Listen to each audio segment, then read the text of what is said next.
Welcome to SSC crackers.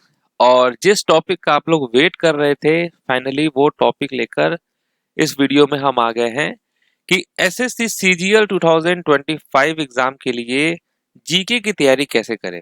Okay, तो यहाँ पर हम आपके लिए जीके के ऐसे 30 मोस्ट इम्पॉर्टेंट टॉपिक्स लेकर आए हैं जहां से 90% क्वेश्चन जो है वो एग्जाम में पूछा जाता है। और ये जीके का समझिए रामबाण वीडियो है। ओके, अगर आप जीके में अच्छा स्कोर करना चाहते हैं तो डेफिनेटली ये 30 टॉपिक्स को आपको कवर करना बहुत जरूरी है। ओके, और आप ऐसा भी नहीं कह सकते हैं कि आपके पास टाइम नहीं है, अब कैसे होगा, अब तो लास्ट टाइम आ चुका है। नहीं, ऐसा बिल्कुल भी नहीं है, क्योंकि अप्रैल के लास्ट वीक तक जो है आपका नोटिफिकेशन आएगा एसएससी सीजीएल 2025 का। और जो एग्जाम है वो 20 जून से लेकर 10 जुलाई के बीच में आपका कंडक्ट हो जाएगा। तो अगर आप देखेंगे तो अप्रैल, मई और जून 3 महीने का टाइम है।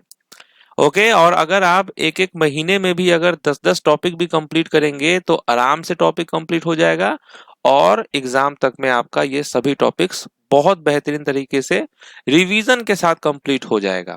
तो आप ऐसा नहीं कह सकते हैं कि आपके पास टाइम बिल्कुल भी नहीं है। ओके, तो देखिए, आप अच्छे से जानते हैं कि सीजीएल टीयर 1 का जो एग्जाम होता है उसमें जीके सेक्शन से 25 क्वेश्चन आते हैं 50 मार्क्स के लिए। एक क्वेश्चन के लिए आपको मिलेगा 2 मार्क्स। और पहले वाली बात नहीं रही कि जीके में केवल आप 10 नंबर 15 नंबर इतना ले आते हैं तो आपका कोई सिलेक्शन हो जाएगा। ठीक है, नहीं, बिल्कुल नहीं, क्योंकि समय चेंज हो गया है, आपको भी चेंज होने की जरूरत है। अब यहाँ पर जीके में आपको 25 क्वेश्चन है 50 मार्क्स का, तो इसमें कम से कम आपको 30 प्लस स्कोर करना ही पड़ेगा। ऊपर से देखिए, रॉन्ग आंसर अगर आप करते हैं निगेटिव मार्किंग भी है 0.50 का। ओके, और देखिए अब तो सीजीएल टीयर 2 के एग्जाम में भी जीके का क्वेश्चन आता है, तो 25 क्वेश्चन भी आएगा टीयर 2 के एग्जाम में, और वो भी 75 मार्क्स के लिए, यानी एक क्वेश्चन के लिए 3 मार्क्स। और यहाँ देखेंगे निगेटिव कितना है, तो 1 मार्क्स का अगर आप गलत करते हैं तो 1 मार्क्स कट हो जाएगा। और इस 75 में जो है आपको कम से कम 55 प्लस स्कोर करना ही पड़ेगा। तो टोटल तो होता है 125 मार्क्स का, और इस 125 में जीके में कम से कम मिनिमम टू मिनिमम आपको 100 प्लस तो जाना ही जाना पड़ेगा। तभी जो है आप एक अच्छा रैंक ला सकते हैं और सिलेक्शन ले सकते हैं फर्स्ट अटैम्प्ट पे। तो इसीलिए आपके जीके की प्रॉब्लम को दूर करने के लिए यहाँ पर हम पूरा 30 टॉपिक्स आपके साथ डिस्कस करेंगे कि कौन कौन से वो टॉपिक्स हैं जो आपको अभी से करना है और कहाँ से करना है ये भी हम आपको बताएंगे। ओके, तो चलिए स्टार्ट करते हैं। सबसे पहले तो करंट अफेयर्स वाले टॉपिक से, क्योंकि करंट अफेयर्स का वेटेज तो बहुत है। करंट अफेयर से आप समझिए 3 से 4 क्वेश्चन एकदम फिक्स है कि आएगा ही आएगा एग्जाम में। और कितने महीने का करना है, तो लास्ट 12 मंथ्स का तो करना ही करना है। ओके, क्योंकि अगर आप पहले के जो एग्जाम हुए हैं उसका पैटर्न देखेंगे तो एकदम रिसेंट का तो बिल्कुल भी नहीं पूछ रहा है, पहले का पूछ रहा है। तो इसीलिए जनवरी 2024 से लेकर जो आपका जुलाई 2024 तक है, इसको तो आप बहुत बेहतरीन तरीके से करेंगे क्योंकि ये पहले में आएगा। उसके बाद फिर जुलाई 2024 से लेकर आपका दिसंबर 2024, इसको भी करना है आपको। और फाइनली आपको जनवरी 2025 से लेकर मार्च 2025 तक इतने महीने का करंट अफेयर्स आपको करना है। तो पहला प्रायोरिटी 2024 जनवरी से लेकर जुलाई 2024 तक को अच्छे से करना है। ओके, दूसरा प्रायोरिटी फिर जुलाई से दिसंबर तक का करना है, और तीसरा में फिर आपको रिसेंट वाले करने हैं। तो मोटा मोटी आप देखेंगे तो 15 मंथ्स के करंट अफेयर्स आपको करना है। ओके, अब देखिए कौन कौन से टॉपिक्स है करंट अफेयर्स का, क्योंकि स्टूडेंट को तो उसमें भी कंफ्यूजन होता है कि कौन कौन से टॉपिक्स जो है एग्जाम में आते हैं। तो सबसे पहले आपको नेशनल इवेंट्स पे फोकस करना है। समझ गए, नेशनल इवेंट्स वाले टॉपिक्स पे फोकस करना है, खास करके गवर्नमेंट स्कीम जो होते हैं, जैसे पीएम आवास योजना कब आया, कोई स्टेट वाइज अगर स्कीम है तो उसको करना है कि तमिलनाडु सरकार ने जो है कौन सा स्कीम लॉन्च किया है, किस राज्य सरकार ने ये वाली स्कीम लॉन्च की है। तो इन सब टाइप्स को जो है फोकस आपको करना बहुत जरूरी है। उसके अलावा देखिए नेशनल अपॉइंटमेंट्स आपको करने हैं, जितने भी इंपॉर्टेंट अपॉइंटमेंट्स हैं उन सबको करना है। उसके अलावा अलावा जो है पॉलिसीज आपको करने हैं। ठीक है, तो ये हो गया नेशनल इवेंट्स कवर करना है। फिर आपको इंटरनेशनल इवेंट्स इसको भी कवर करना है, जैसे कि G20 summit, BRICS summit, global जो ट्रीटीज होते हैं उन पे आपको ध्यान देना है। ठीक है, नेशनल इवेंट्स में तो यहाँ देखिए 2025 और 24 वाले जो बजट है उसको भी पढ़ना जरूरी है। नेशनल इवेंट इंटरनेशनल इवेंट्स की अगर हम बात करें तो यहाँ पर देखिए की पॉइंट्स क्या है कि जो भी यूनाइटेड नेशन के रिसेंट रिजोल्यूशन है उसको आपको देखते रहना है अच्छे से। तो ये आपको इंटरनेशनल इवेंट्स पे फोकस करना है। और सबसे ज्यादा वेटेज तो करंट अफेयर्स का अवार्ड एंड ऑनर्स वाले पे होता है। ठीक है, तो देखिए खास करके भारत रत्न जो नोबेल प्राइज विनर हैं, उसके अलावा फिल्म फेयर, ओके, और जो भी इंपॉर्टेंट अवार्ड्स होता है उसको याद करना है आपको अच्छे तरीके से। ठीक है, 2024 और 25 के विनर्स जो हैं आपको याद रखने हैं। तो जो इंपॉर्टेंट आपको लगे ना, पता चल जाता है आपको कि कौन सा इंपॉर्टेंट है, उसको आपको अच्छे से करना है। फिर देखिए स्पोर्ट्स का इवेंट्स है, इसको करना है, इसका भी वेटेज बहुत ज्यादा होता है। खास करके ओलंपिक 2024, क्योंकि पिछले साल ही ओलंपिक्स हुआ है तो वहां से तो क्वेश्चन भर भर के होगा, समझ गए। तो ओलंपिक्स को बहुत बेहतरीन तरीके से आपको करना है। ठीक है, उसके अलावा क्रिकेट वर्ल्ड कप, इसका पूरा अच्छे से आपको डाटा कलेक्ट करना है। आईपीएल हो गए या रिसेंट में जो भी इंपॉर्टेंट स्पोर्ट्स इवेंट्स हुआ है उसको करना है आपको। ठीक है, तो इंडियन मेडलिस्ट और जो उसके रिकॉर्ड्स हैं उस पे आपको बेसिकली फोकस करना है। फिर फिफ्थ आपका टॉपिक है करंट अफेयर्स का साइंस एंड टेक्नोलॉजी, जैसे कि इसरो मिशन, एग्जाम्पल में चंद्रयान हो गया, एआई एडवांसमेंट। ठीक है, लेटेस्ट लॉन्चेस और टेक टर्म्स समझना है आपको। ओके, तो जो भी इंपॉर्टेंट चीज है साइंस एंड टेक्नोलॉजी का उस पे आपको फोकस करना है। तो ये देखिए 5 ऐसे टॉपिक्स है करंट अफेयर्स के जो आपको करना होगा 3 से 4 के लिए स्कोर क्वेश्चन के लिए। ओके, तो अभी से ही लग जाइए करंट अफेयर्स का। बेस्ट क्या रहेगा, तो देखिए जो भी आपको 200 एमसीक्यू क्वेश्चन जो मंथ वाइज करवाते हैं वो अगर आप अभी से करना स्टार्ट कर दें तो आपके लिए ज्यादा बेटर रहेगा। तो तैयार हैं इसको करने के लिए। चलिए नेक्स्ट हम देखते हैं इंडियन हिस्ट्री। इंडियन हिस्ट्री का भी वेटेज जो है वो 2 से 3 क्वेश्चन का रहता है एग्जाम में। और इंडियन हिस्ट्री में तो आप जानते हैं कि एंशियंट हिस्ट्री भी है, मॉडर्न भी है, मेडाइवल भी है, इन तीनों को करना है। तो एंशियंट हिस्ट्री में आपको खास करके ध्यान देना है इंडस वैली सिविलाइजेशन वाले चीजों पे। ओके, जो उसके इंपॉर्टेंट फैक्ट्स है ना उसको खास करके आपको ध्यान देना है। पूरा डिटेल में अगर आप जाएंगे तो उतना जाने की जरूरत नहीं है। मतलब अगर आप इंडस वैली सिविलाइजेशन टॉपिक को पढ़ रहे हैं तो कौन सा किस नदी के किनारे है, कौन उसका इन्वेंशन मतलब डिस्कवर्ड किया, ठीक है, उससे रिलेटेड कौन सी चीजें कब कहाँ मिली, इन सब चीजों पे आपको फैक्ट्स पे आपको ध्यान देना है। ठीक है, फिर वैदिक कल्चर और रूलर्स हो गए, रूलर्स जैसे कि आपके मौर्यन अंपायर हो गए, तो इन गुप्ता हो गए। तो ये सब जो रूलर्स है ना, कौन फर्स्ट है कौन लास्ट है और उन रूलर्स के टाइम पे जो है कौन सा इंपॉर्टेंट चीज हुआ है, इन सब चीजों पे आपको ध्यान देना है।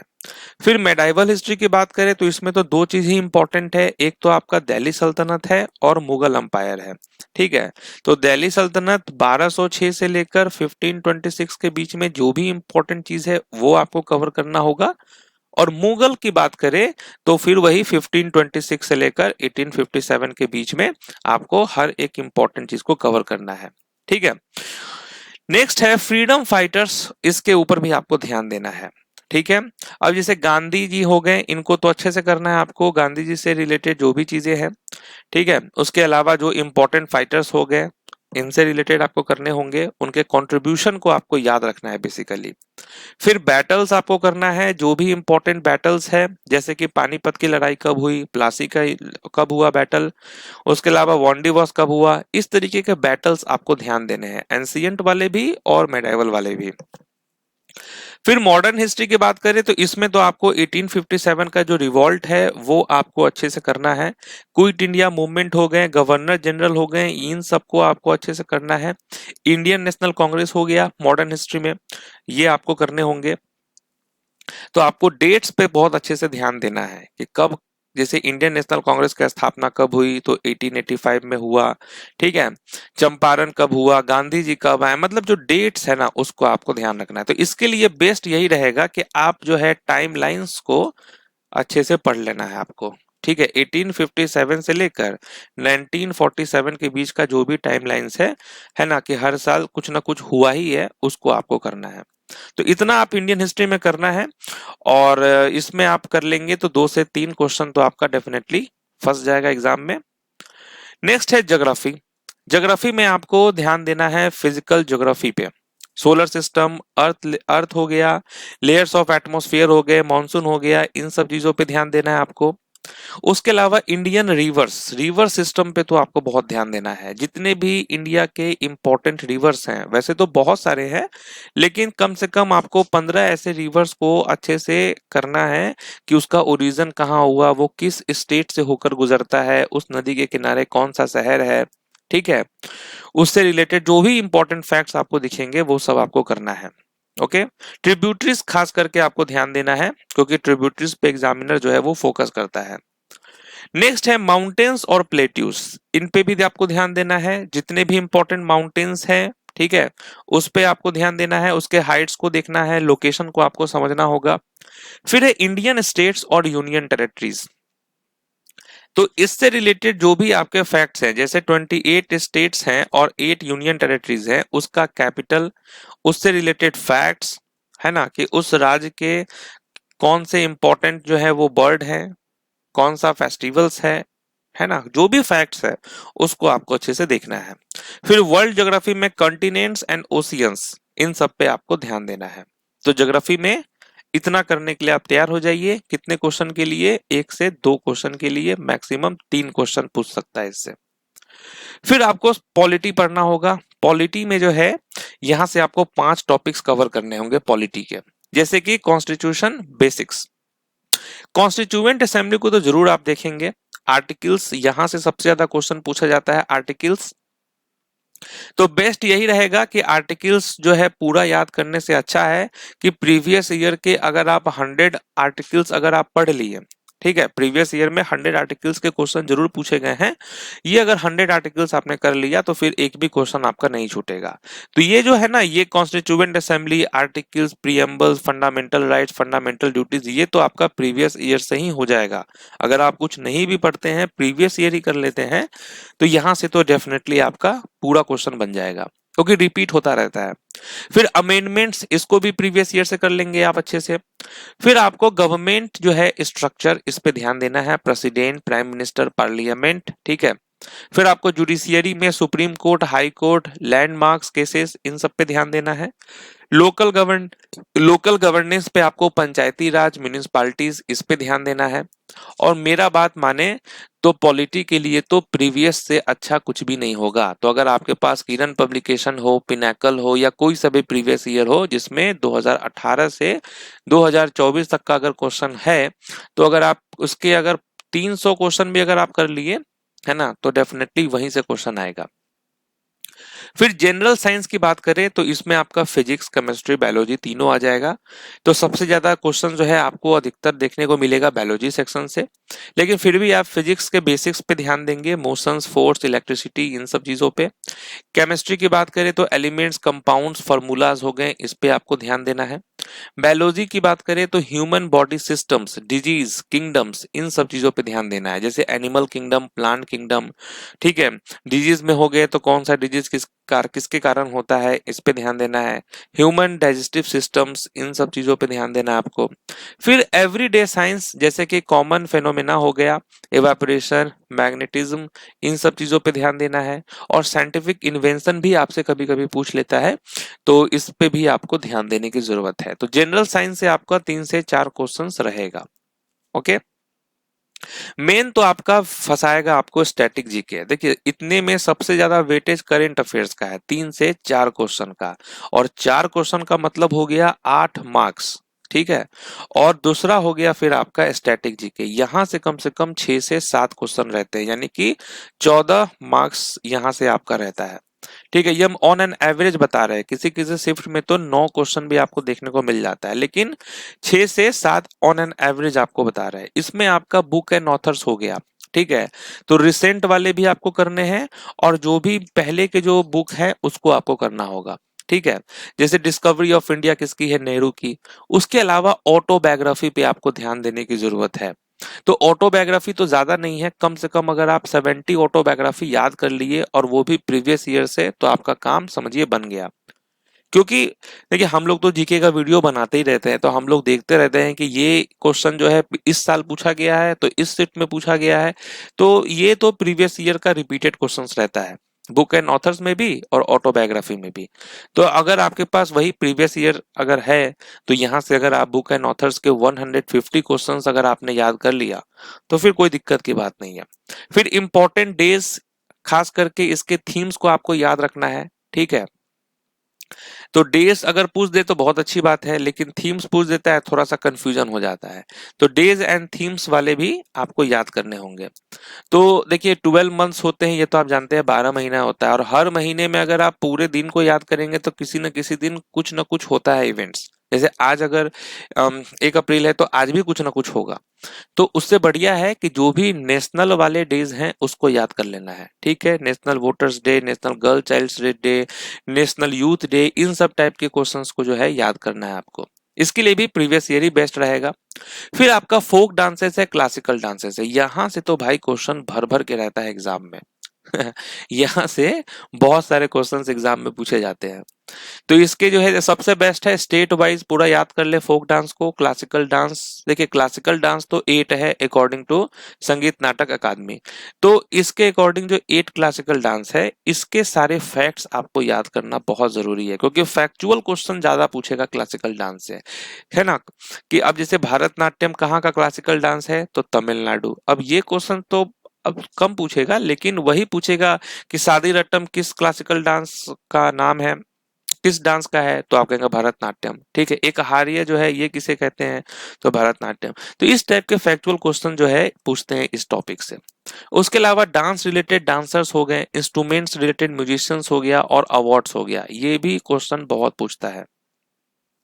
और फिर आर्ट एंड कल्चर में आपका फेस्टिवल्स हो गया, टेम्पल्स हो गया, यहाँ से क्वेश्चन रहेगा। तो मोटा मोटी अगर आप देखेंगे तो आपको यहाँ से 9 क्वेश्चंस पूछेगा। और अगर आप अच्छे से अभी से भी अगर टाइम देते हैं, तो ये आपका स्टैटिक कंप्लीट हो जाएगा। क्योंकि वैसे तो स्टैटिक जीके के कम से कम 25 से 30 टॉपिक्स हैं, है ना, अगर हम छोटे से बड़े टॉपिक्स की बात करें तो।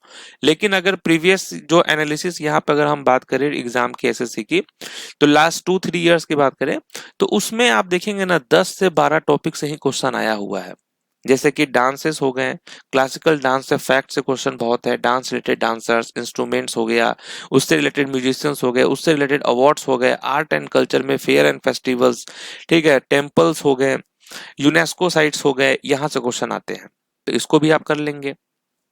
तो ये वही 30 टॉपिक्स हैं जिसकी मैं बात कर रहा था, जहां से 90% क्वेश्चन आता है। तो इतने टॉपिक्स को कवर करने में देख आपको लग रहा है कि हाँ 30 टॉपिक्स है, लेकिन ये बहुत है। अगर अभी से आप करेंगे, पूरा अप्रैल अगर आप दे देते हैं और मई जून, तो ये 3 महीना में तो हो जाएगा आराम से, ठीक है। 3 करेंट अफेयर्स तो डेली वाला चीज है, तो इसको तो आपको डेली बेसिस पे करना है। करंट अफेयर्स, स्टैटिक जीके को जो है आपको कम से कम 1 घंटे का समय देते रहना है। और ये जो आपका पॉलिटी है, साइंस है, ज्योग्राफी है, हिस्ट्री है, इन सब चीजों को भी आपको 30 मिनट 40 मिनट देकर डेली बेसिस पे कवर कर लेना है। अब आप बोलेंगे कि सर इकोनॉमिक्स सेक्शन तो आपने दिया नहीं। देखिए इकोनॉमिक्स से जो है 2 क्वेश्चन के लमसम में रहता है, 1 से 2 क्वेश्चन। तो बहुत सारे स्टूडेंट्स को इकोनॉमिक्स से प्रॉब्लम होता है, तो इकोनॉमिक्स पढ़ने के चक्कर में एक तो वो बना भी नहीं पाते एग्जाम में, और उसको पढ़ने के चक्कर में ये वाला जो चीज पढ़ सकते हैं वो भी नहीं पढ़ पाते हैं, ठीक है। तो हम इसीलिए इकोनॉमिक्स को साइड रखे हैं। क्योंकि देखिए 25 क्वेश्चन है आपका प्री में, यहाँ पर आपको फोकस करना है 18 क्वेश्चन का, ठीक है। तो 7 क्वेश्चन तो वैसे भी छूट गया, इसमें इकोनॉमिक्स आपका स्किप हो गया। और मेंस में भी 25 क्वेश्चन है, तो इसमें भी आपको फोकस करना है 20 क्वेश्चन का। और ये वही टॉपिक्स है जहां से ये सब चीज आपका कवर हो जाएगा, ठीक है। अब आप लोग पूछेंगे कहाँ से करना है ना। तो मैंने आपको बता दिया कहाँ से करना है। तो ये सभी चीजों को प्रीवियस ईयर से आपको करना है बेहतरीन तरीके से। क्योंकि आप किसी भी टॉपर्स का इंटरव्यू देखेंगे तो आपको बताएगा भाई प्रीवियस ईयर से करो, और बहुत सारे प्रीवियस ईयर की बुक है। बाकी आप ये जो हमारा एसएससी जीके 2025 का फाउंडेशन बैच है 2.0, जिसको मैंने जनवरी 10 जनवरी 2025 से स्टार्ट किया था और यहाँ पर 31 टॉपिक्स आपके हो चुके हैं और अप्रैल लास्ट तक में जो है आपका ये 75 टॉपिक्स भी आपका कवर हो जाएगा। तो ये सभी टॉपिक्स को इन 75 टॉपिक्स पे मैंने कवर किया है, तो ये सब यहाँ से होगा। तो बेस्ट है यहाँ से करे चाहे यहाँ से करे, क्योंकि मुझे तो इसके अलावा कोई ऑप्शन नहीं दिख रहा है। और सबसे बेस्ट तो ये है कि ये वीडियो बना रहे हैं तो मुझे मालूम है कि आप लोग जो है जोश आ गया होगा आपके अंदर, तो इसीलिए जो है इसका स्पेशल प्राइस भी निकाल दिए हैं 299 में। ठीक है, तो 499 की जो कोर्स है ये आपको 299 में मिलने वाला है। ओके, केवल 2 दिनों के लिए। चलिए, तो इसको अच्छे से आपको कर लेना है और इस कोर्स का जो लिंक है वो नीचे डिस्क्रिप्शन बॉक्स में भी दिया हुआ है। 2 दिनों के लिए मैंने ये ऑफर निकाला है 299 में, तो इसको आप जरूर ले लें। चलिए, तो उम्मीद है कि जीके की वजह से इस बार आपका सिलेक्शन नहीं रुकने वाला है। तो कमेंट करके जरूर बताएंगे कि क्या आप तैयार हैं। तो तैयार हैं तो यूट्यूब पे भी आप लोगों के लिए बहुत कुछ स्टार्ट करेंगे, बाकी ये बैच तो आपके लिए है ही।